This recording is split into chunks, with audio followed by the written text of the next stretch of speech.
ओम शांति। प्यारे बाबा नई दुनिया बनाने आए हैं। वो कैसे बनेगी ये बाबा ही जानता भी है और आकर करता भी है। उसके लिए बाबा ने कहा है, मैं आकर के तुम बच्चों को नया ज्ञान देता हूँ, जो ज्ञान अब तक किसी के पास नहीं था, क्योंकि वही ही जानता है।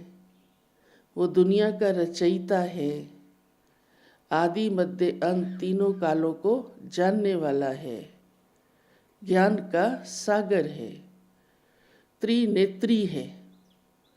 उसे सब कुछ मालूम है कि ये दुनिया क्या है और इसका परिवर्तन कैसे होगा। पुरानी दुनिया क्या है वो भी जानता है। इसलिए बाबा कहते हैं, मैं सबसे पहले आकर नया ज्ञान देता हूँ। और इसी कारण देखो, सभी आत्माएं उस नए ज्ञान को स्वीकार करने में थोड़ा टाइम लगाती हैं, या कई तो विरोध में भी चली जाती हैं कि आज तक तो किसने ऐसी बात कोई कही नहीं, ये कौन कह रहा है।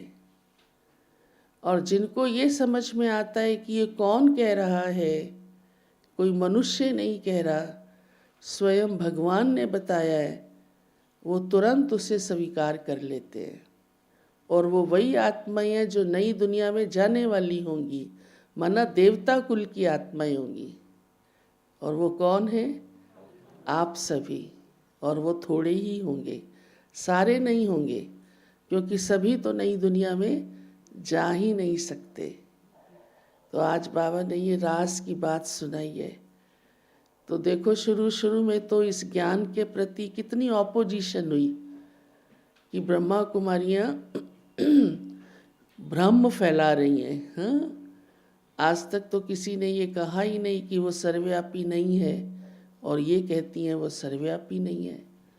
आज तक तो किसी ने कहा ही नहीं 84 लाख नहीं होते, सिर्फ 84 होते हैं। हाँ, आदि आदि कितनी सारी राज की बातें, नई बातें जो शास्त्रों में भी नहीं किसी को मिली भी तो उनका रूप बदल कर मिला।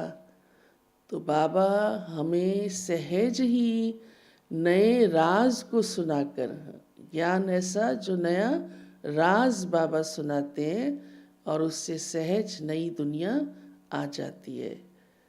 फिर और भी ढेर सारी बातें पवित्रता की भी है। तो बाबा ने कहा, मैं कोई सन्यास नहीं सिखलाता हूँ, लेकिन हाँ, कर्म करते हुए बुद्धि योग सब तरफ से हटा हुआ हो, वो सन्यास। बुद्धि नहीं भागती रहो कहीं भी। घर में रहो, धंधा धोरी करो, पर सन्यास सारी दुनिया की इस पुरानी बातों से अपने मन और बुद्धि को हटाकर मेरे को याद करो। फिर बाबा ने कहा, अपार खुशी किन बच्चों को होगी? तो जो बच्चे वर्षे के अधिकारी बनते हैं, जिनको अपने वर्षे का नशा होता है, और वो नशा भी उन्हीं को रह सकता है जिनको संपूर्ण निश्चय होता है कि भगवान है और मैं उसका वारिस हूँ। तो आप सभी उसके वारिस बैठे हैं ना। तो जो ये नशा होगा, ये निश्चय होगा, तो नशा रहेगा ही। कोई भी बात पक्की होती है मन में तो ही उसका नशा चढ़ता है। तो ये निश्चय ही हमको खुशी का अधिकारी भी बनाता है। तो बाबा ने आज इस निश्चय की बात सुनाई है कि सदा इस निश्चय में रहो कि बाप पढ़ाने आया है, और उस बाप की ही मैं संतान हूँ, उसकी ही मैं वारिस हूँ, वर्षे के अधिकारी आत्मा हूँ। तो सदा अपार खुशी भी चढ़ी रहेगी।